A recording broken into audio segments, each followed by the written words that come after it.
James, thank you so much for joining us here today at FF News' Money 2020 coverage. How are you doing? I'm good, thank you. Thank you for having me. Our pleasure. It's been a great show. Oh, James, could you tell our audience your full name, your job role and your organisation? Yeah, sure. I'm James Durrant. I'm the Product Manager for Innovation at Aevi'ator. Amazing. So James, with that in mind, what are you looking forward to the most at this year's Money 2020? Or what's caught your eye currently? I think what's caught my eye this year is the prevalence of the SoftPOS providers and the evolution that has kind of gone on.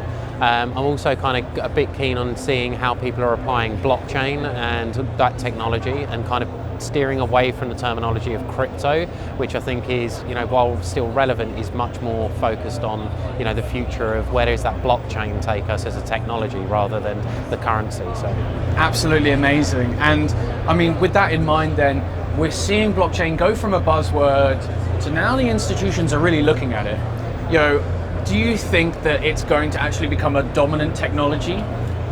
I don't know if it's going to become dominant. I think what we'll probably find is it's going to be, much more of a synergy. I think a combination of the technologies will be probably more likely.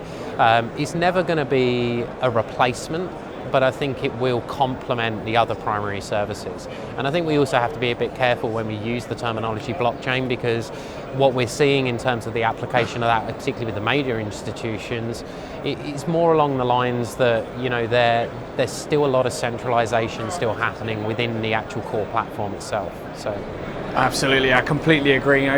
We've gone from the absolutes of the fintech scene in the 2015s, where it's like, oh, the fintechs are going to overtake the banks, oh, the tech is going to destroy. Yeah. And now this measured approach, and this is really where Aevi fits in really. Can you tell us a bit more about what Aevi do in particular? Yeah, so Aevi are an in-person payments orchestrator, and I guess in that we're quite unique and niche. Most people are kind of still focusing on the e-com world and everything else, but they've actually forgotten that still a huge majority of the payments today are still done in person. And I think that's where Aevi's proposition becomes really unique for those fintechs, for those e-commerce players, the ones that now have decided they want to get into that kind of in-person payments arena, but they don't really know how. And up until really at Aevi, there was really only a couple of options, like a reseller deal through someone like Square. Suddenly there's this Aevi opportunity where they've seen that they can do a simple API integration to us. They can have a full service front end payment solution for in-person payments that covers everything from unattended to traditional kind of normal payment devices, and then through now to SoftPOS and IoT as we move into the future. Amazing. And could you tell us a bit more about that SoftPOS technology, please? Yeah, so SoftPOS, I mean, everybody kind of, I guess, thinks of SoftPOS as a consumer-based technology, so for consumer devices. And that is where it was born, but I think, it was only maybe 7 months ago that I was sitting in the room with the guys and talking, and I actually said, I think you misunderstand where this is really going. And I think the industry is misunderstood. But now I think we're beginning to see the beginnings of that this year, where they've suddenly realized, hey, the use case here isn't about the SME or the micro merchant, the use case here is about enterprise. What if we could actually create a SoftPOS solution that could be deployed and certified onto any device with a single certification? And then you begin to get into the realms of changing the payment application forever.